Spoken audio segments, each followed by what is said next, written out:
बोले गौ माते की, सतगुरु देव की, ब्रह्मा जी भगवान की, खेतेश्वर भगवान की, तुलसीराम जी महाराज की, बोले ब्रह्म समाज की।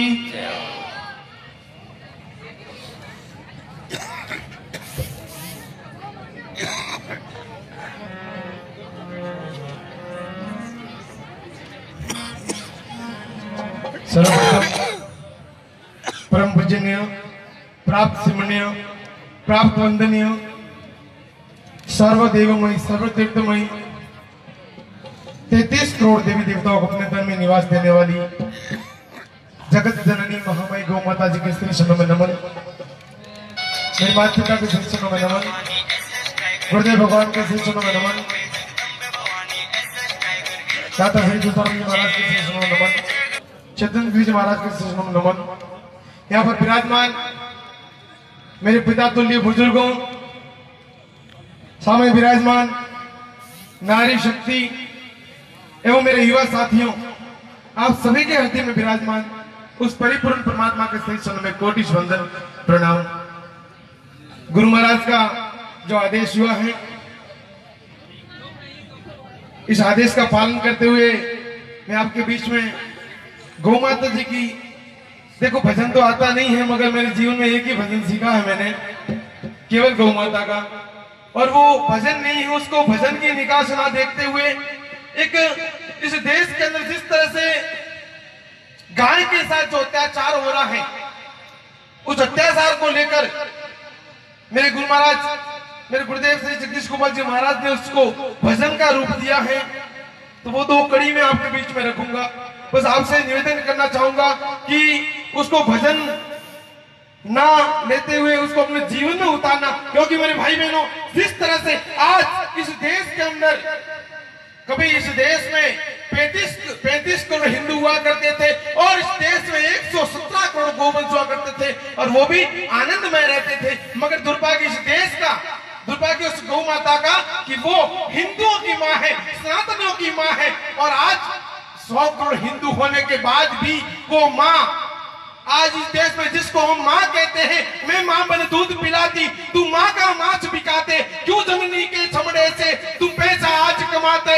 हिंद देश के लोगों, मेरी सुन लो दर्द कहानी, क्यों दया धर्म बिचराया, क्यों दुनिया हुई वीरानी। वो माँ पूछ रही है, वो गौ माता बार बार अपने उस माँ के प्यारी उस ग्वाले कन्हैया से पुकार कर रही है। वो कह रही है, हे कान्हा, तूने द्वापर में साथ दिया, तूने त्रेता में साथ दिया, तूने सतयुग में साथ दिया, एक बार आ इस कलयुग में देख, मेरे ही लालची बेटे कुछ लोग चंद पैसों के खातिर मुझे कत्ल खाने छोड़ रहे हैं और कुछ लोग मुझे अपने घरों से बाहर निकाल दिया। गाय को घर से ही नहीं मेरे भाई बहनों, गाय को हम हिंदुओं ने दिल से बाहर निकाल दिया है। और जिस क्षेत्र में गाय घर से बाहर निकल गई है, गाय दिल से निकल चुकी है, उस क्षेत्र का स्थिति मेरे भाई बहनों आप देख सकते हो। हिंदुस्तान में ऐसे बहुत सारे क्षेत्र हैं, वहां पर जिस क्षेत्र में देसी गौ माता जी नहीं है, उस क्षेत्र की स्थिति आज वह हिंदू न पूजा कर सकता है, न पाठ कर सकता है, न भजन कर सकता है, न कीर्तन कर सकता है। आज हम लोग जिस तरह से भजन कीर्तन सत्संग कर रहे हैं गुरु महाराज के इस सानिध्य में, उस क्षेत्र में ये चीज नहीं होती मेरे भाई बहन, क्योंकि उन लोगों ने उस माँ का तिरस्कार किया है। और इस देश में जिस दिन ये गौशाला खुलना शुरू हो गया था, उसी दिन इस देश में वृद्धाश्रम भी खुलने शुरू हो गए। मेरे साथियों, लोगों की बुद्धि भ्रष्ट होती जा रही है, क्योंकि देसी गौ माता का दूध नहीं मिलता। गाय कत्ल खाने तो नहीं मेरे साथियों, यहाँ तक कि हमारे गांवों में भी ऐसी ऐसी घटनाएं होती हैं। गौ माता को कुल्हाड़ी मार देते हैं, अपने खेत में कहीं जरा सा मुंह डाल दिया तो उसको कुल्हाड़ी मार के घायल कर देते हैं। ऐसे ऐसे दुष्ट पापी बैठे हैं इस देश में। हर गांव में, गलियों में कूड़े कचरे प्लास्टिक खा के मर रही है। मगर गौ माता की जय, गौ माता की जय, गाय बचनी चाहिए। सभी लोग चाहते हैं गाय बचनी चाहिए। मेरे साथियों, देश के अंदर कितना सनातन धर्म है, कितने सारे संगठन हैं, कितने संत समाज हैं, कितने साधु समाज हैं। अगर वो सब मिलकर एक दिन दिल्ली चले जाए मेरे साथियों, दिल्ली तो क्या पूरी दुनिया, भारत तो क्या पूरी दुनिया में गौ हत्या बंद हो सकती है, क्योंकि इतना बड़ा संत समाज है। संत समाज क्या नहीं कर सकता, हिंदू संगठन कितने बड़े बड़े हैं, क्या नहीं कर सकते। नहीं, इन लोगों को केवल अपने अपने बैनर की पड़ी है। वो बोला मेरा नाम, वो नाम, वो बोले मेरा नाम। किसी को दिल से अगर गौ हत्या बंद करनी है तो सभी लोग एकजुट होकर एक बार दिल्ली चले जाए, क्योंकि मेजोरिटी की कमी है। अब अलग अलग आंदोलन करने से गौ माता की हत्या बंद नहीं हो सकती। और जब तक हम लोगों के दिल के अंदर गौ माता नहीं आएगी, हम लोग वापस उस माँ को अपने घर में नहीं लाएंगे, तब तक मेरे साथियों उस माँ का अत्याचार बढ़ता जाएगा। और इस माँ का अत्याचार इस देश में जब तक गाय का खून बहेगा तब तक कोई भी हिंदू सुखी नहीं हो सकता, कोई भी सनातनी सुखी नहीं हो सकता। ये अभिशाप गौ माता का लग रहा है मेरे साथियों। इसलिए माफी मांगो उससे, उस माँ की शरण में जाओ, नाक रगड़ो और वापस उसके घर में ले आओ, नहीं तो हम सभी का धीरे धीरे पतन होता जाएगा मेरे साथियों। दो कड़ी मैं आपके बीच में रखना चाहूंगा। पहले हो इसी पापी युग में गौ माता का कोई नहीं रखवाला, जय गोविंदा गोपाला, जय गोविंदा गोपाला। इस पापी युग में गौ माता का कोई नहीं रखवाला, जय गोविंदा गोपाला, जय गोविंदा गोपाला।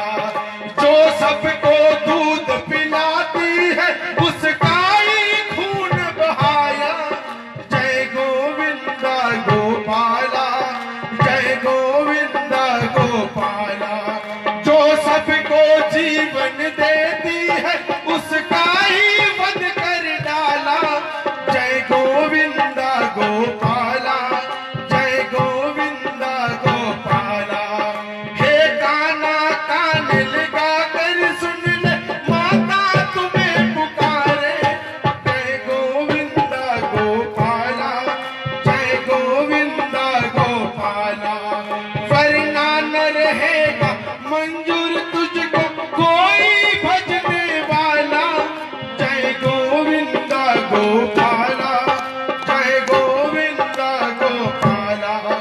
अब गली गली में फैल रहे गौ माता के हत्यारे, जय गोविंदा गोपाला, जय गोविंदा गोपाला।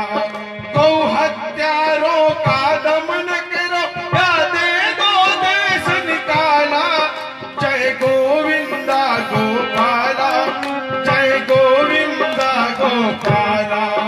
अब बंसी तोड़ो रास बिछोड़ो, हाथ में चक्र उठा ले, जय गोविंदा गोपाला, जय गोविंदा गोपाला।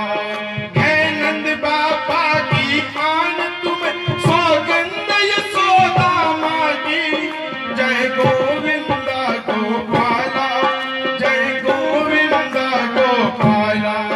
धिक्कार है उसको जिसने माँ का मांस नोच कर खाया, जय गोविंदा गोपाला, जय गोविंदा गोपाला। इस पापी युग में गौ माता का कोई नहीं रखवाला, जय गोविंदा गोपाला, जय गोविंदा गोपाला, जय गोविंदा गोपाला, जय गोविंदा गोपाला। भाई बहनों, इस पापी युग में गौ माता का कोई नहीं रखवाला। ये भारत देश, ये कृषि प्रधान देश, क्रम प्रधान देश, धर्म प्रधान देश, पूरे विश्व में एक भारतीय वो देश है मेरे भाई बहनों, जहां पर भगवे की पूजा होती हो, संतों का सम्मान होता हो, ऋषियों की पूजा होती हो, गाय को मां का दर्जा दिया गया। 4 वेद 6 शास्त्र 18 पुराणों में कहा गया कि गावो विश्व से मात्र भगवान श्री राम विप्रधेन सुर संत हित लीन मनुज अवतार। जिस राम के मंदिर के लिए आज इस देश में लड़ाई चल रही है, लोग लड़ रहे हैं और न जाने कितने लोगों ने खून बहाया, वो राम इस धरती पर आया तो केवल गौ माता के लिए आया। जिस कन्हैया को 56 भोग लगते हैं, तुम द्वार वो कन्हैया उस गाय के पीछे नंगे पांव घुमा करता था। क्यों मेरे भाई बहनों, क्यों? जरा सोचने का वक्त है, समझने का वक्त है। जाग जाओ मेरे हिंदुस्तान के सभी हिंदू भाई बहनों, जाग जाओ। अब जागने का वक्त है, वरना फिर पछताओगे। पछतावे के अलावा कुछ आपके हाथ में रहने वाला नहीं है। मेरे भाई बहनों, गाय इस भारत की जड़ है, सनातन धर्म की जड़ है, सनातन संस्कृति की जड़ है। और जिस पेड़ की जड़ कट जाती हो वो पेड़ सूख जाता है, उस पेड़ पर फल फ्रूट नहीं लगते। इसलिए मेरे भाई बहनों, सनातन को अजय रम रखना है, इस देश को बचाना है, भगवे को बचाना है, तो हमें गौ माता को बचाना पड़ेगा, गाय को घर में लाना होगा। एक छोटा सा एग्जांपल आपके बीच में रखूंगा मेरे भाई बहनों, कि हम लोग मंदिर जाते हैं। जरा मेरी बात को ध्यान से सुनना, मेरी बात को जरा ध्यान से सुनना। आपके जीवन में बहुत बड़ी बात बोलने जा रहा हूं मैं। हम लोग मंदिर जाते हैं, यहाँ से बलिया सोत्रा जाए, यहाँ से वृंदावन जाए, यहाँ से मथुरा जाए, तिरुपति बालाजी जाए। हम कितने दूर दूर हजारों किलोमीटर की यात्रा करके हम ट्रेनों में परेशान होकर, फ्लाइटों में पैसे खर्च करके हम मंदिर जाते हैं। किस लिए? कि हम दर्शन करने के लिए जाते हैं, भगवान के दर्शन करने के लिए जाते हैं ना। आप जैसे मंदिर पहुंचे, पहली सीढ़ी पे हाथ लगाया, प्रणाम किया, आगे बढ़े, दूसरी सीढ़ी, तीसरी सीढ़ी, चौथी सीढ़ी, पांचवी सीढ़ी, जैसे आप भगवान के सामने चले गए और दोनों हाथ जोड़ा, आपकी आंखें जो है ऑटोमेटिक बंद हो जाती है मेरे साथ। क्यों भाई? कहां लिखा है ये? कुछ वेदों में, शास्त्रों में कहीं लिखा है क्या कि भगवान के सामने जाओ और अपनी आंखें बंद कर दो? और इतने दूर से भगवान के दर्शन करने के लिए जा रहे हो, तो भगवान के सामने जाके आपकी आंखें बंद क्यों होती है? ये आंखें आप बंद नहीं करते, ये आंखें वो कुदरत बंद करता है कि हे मूर्ख मानव, तू जिस चमड़े की आंखों से मुझे देखना चाह रहा है, उससे मैं तुझे नहीं दिखूंगा। अरे मुझे देखना ही है तो मैं तो साक्षात गौ माता के अंदर बैठा हूं, जाके उसकी सेवा कर, उसकी पूजा कर, उसको तेरे घर में ला। इतने दूर मंदिर, ठीक है मंदिर आओ, दर्शन करो, मगर सबसे पहले तुमने जिसका तिरस्कार किया है, जिसका बहिष्कार किया है, उस माँ को अपने घर में लेके आओ। वरना तुम बोले कितने भी तीर्थ यात्रा करो, सफलता नहीं मिलेगी, कोई काम का नहीं। धन्यवाद साथियों, मैं ज्यादा वक्त नहीं लेते हुए इसी के साथ अपनी वाणी को विराम देता हूं और हाथ जोड़ के निवेदन करता हूं मेरे भाई बहनों सभी से कि ज्यादा से ज्यादा गौ रक्षा और गौ सेवा में जुड़िए, अपने परिवार को समय दीजिए, बहन बेटियों की रक्षा में आगे आए।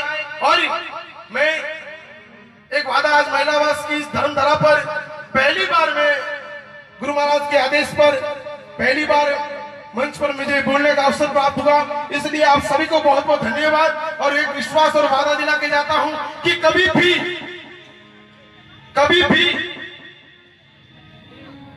सभी समाज को, बहन बेटी को, भाई को, बुजुर्ग को, किसी को भी मेरी जरूरत पड़े, 24 घंटे आपकी सेवा में हाजिर हूं। जब तक मेरे शरीर में खून का एक एक कतरा बहेगा, मैं समाज, देश, धर्म और गौ माता की रक्षा के लिए लड़ता रहूंगा। ये मेरा आप सभी लोगों से निवेदन है और विश्वास दिलाता हूँ, वादा करके जाता हूँ कि कभी भी याद करके देख लेना मेरे साथियों, मैं संकल्पित हूँ कि न धर्म को कभी झुकने दूंगा, न गाय को कटने दूंगा, नहीं मेरी बहन बेटियों को कुछ जिहादियों के साथ में जाने दूंगा। मैं, मेरा कोशिश रहेगा मेरी बहन बेटियों को बचाने का, और बचा नहीं पाया तो बदला लेके जरूर आऊंगा। ये मेरा वादा है मेरे साथियों। इसी के साथ अपनी वाणी को विराम देता हूं और अंत में कहूंगा,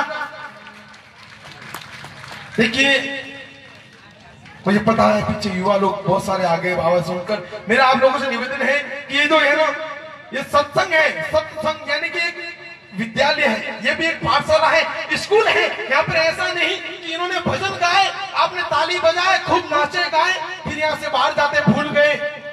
मैंने जो कुछ भी चिल्लाया, सुना, इधर से निकाला, कोई मतलब नहीं मेरे साथियों। अपने जीवन में उतारो और इस स्कूल से कुछ सीख के जाओ। ये भी एक स्कूल है। सैनिक की पहचान उनके शस्त्रों से होती है, नारी की पहचान उनके वस्त्रों से होती है। बाहरी आडंबर और दिखावे का कोई मूल्य नहीं, मनुष्य की पहचान उसके व्यवहार से होती है मेरे साथियों। अपना व्यवहार बनाओ। इसी के साथ अपनी वाणी को विराम देता हूं और अंत में कहूंगा कि जिंदगी रही तो फिर मिलेंगे, जिंदगी रही तो फिर मिलेंगे, वरना हिंदू है हरिद्वार में जरूर मिलेंगे। जय हिंद, जय भारत।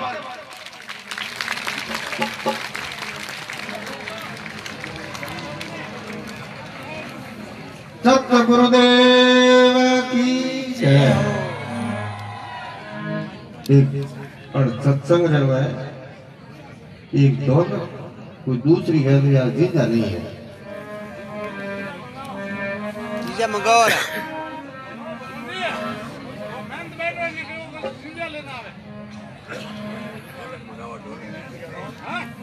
ढोलक ढोलक ढोलक बराबर कौन के